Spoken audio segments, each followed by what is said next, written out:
آئیے آج ہم ادب کے ایک عظیم شاہکار نہج البلاغہ کے ایک ایسے خطبے میں غوطہ لگاتے ہیں جو ہے تو مختصر لیکن اپنے اندر معنی کی ایک پوری کائنات سمیٹے ہوئے ہے۔ خطبے کا آغاز ہی دیکھیے کتنا لرزہ خیز ہے۔ خدا کی قسم میں ان کے لیے ایک ایسا حوض بھروں گا جس کا پانی نکالنے والا میں اکیلا ہوں گا۔ وہ نہ اس سے بھاگ سکیں گے اور نہ اس کی طرف پلٹ کر آ سکیں گے۔ یہ الفاظ سنتے ہی فوراً اپنی گرفت میں لے لیتے ہیں اور انسان سوچنے پر مجبور ہو جاتا ہے۔ تو پھر یہ سوال پیدا ہوتا ہے، آخر یہ وارننگ تھی کس کے لیے؟ اور یہ حوض جس سے کوئی فرار نہیں، اس کا اصل مطلب کیا ہے؟ چلیے اس بیان کی تہوں کو ایک ایک کر کے کھولتے ہیں۔ سب سے پہلے یہ سمجھنا ضروری ہے کہ یہ خطبہ بنیادی طور پر ایک تنبیہ ہے، ایک انتہائی سنگین وارننگ۔ اس میں صرف الزام نہیں لگائے جا رہے بلکہ آنے والے وقت کی ایک بالکل صاف تصویر کھینچ دی گئی ہے۔ خطبہ شروع ہوتا ہے اس اعلان سے، آگاہ ہو جاؤ، شیطان نے اپنے گروہ کو اکٹھا کر لیا ہے اور اپنی فوج سوار اور پیادے دونوں جمع کر لیے ہیں۔ یہاں دیکھیے، مخالفین کو صرف کوئی سیاسی دشمن نہیں کہا جا رہا بلکہ انہیں ایک ایسی قوت قرار دیا جا رہا ہے جس کی باغ دور شیطان کے ہاتھ میں ہے۔ یہ بات اس معاملے کو بالکل ہی ایک الگ سطح پر لے جاتی ہے۔ تو آخر یہ شیطانی لشکر تھا کون؟ جیسے کہ یہاں واضح ہے، اس سے مراد طلحہ اور زبیر کی فوجیں تھیں۔ ان کی بغاوت ہی آگے چل کر جنگ جمال کی وجہ بنی۔ ان پر الزام یہ تھا کہ انہوں نے اپنی بیعت یعنی اپنے عہد کو توڑ دیا تھا، اسی لیے ان کے اس اقدام کو فتنہ پھیلانے اور شیطان کا آلہ کار بننے کے برابر قرار دیا گیا۔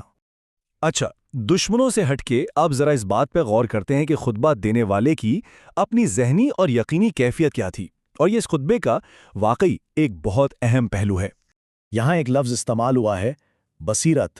بصیرت کا مطلب صرف دیکھنا نہیں ہوتا، یہ ہے روحانی بصیرت، ایک ایسی گہری سمجھ اور اپنے راستے پر ایک ایسا پختہ یقین جسے کوئی شک و شبہ ہلا نہ سکے۔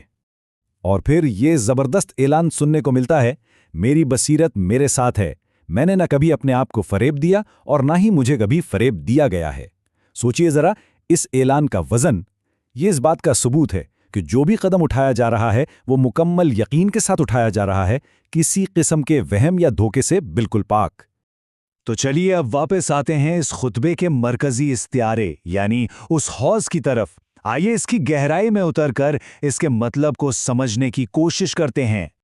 اچھا، اس استعارے کو سمجھنے کے لیے آئیے اس کے ٹکڑے کرتے ہیں۔ نمبر 1، حوض۔ یہ میدان جنگ کی ایک ایسی مثال ہے جس پر بولنے والے کا مکمل کنٹرول ہے۔ نمبر 2، اکیلا پانی نکالنے والا۔ اس کا مطلب ہے کہ آنے والے واقعات پر مکمل اختیار حاصل ہے۔ اور نمبر 3، نہ نکل سکنا نہ واپس آ سکنا۔ یہ اس بات پر زور دیتا ہے کہ یہ مقابلہ حتمی ہوگا، یہاں سے واپسی کا کوئی راستہ نہیں، یہ ایک پوائنٹ آف نو ریٹرن ہے۔ مطلب صاف ہے، یہ صرف کوئی دھمکی نہیں تھی، یہ ان لوگوں کے لیے ایک لازمی انجام کا اعلان تھا جنہوں نے بغاوت کا راستہ چنا تھا۔ اور اس اعلان کی بنیاد کیا تھی؟ وہی بصیرت، وہی یقین کامل جس کا ذکر ہم نے پہلے کیا۔ اور آخر میں آئیے اس خطبے کی ادبی خوبصورتی، اس کی بلاغت پر نظر ڈالتے ہیں، کیونکہ اس خطبے کا اصل جوہر شاید یہی ہے۔ تو بلاغت آخر ہے کیا؟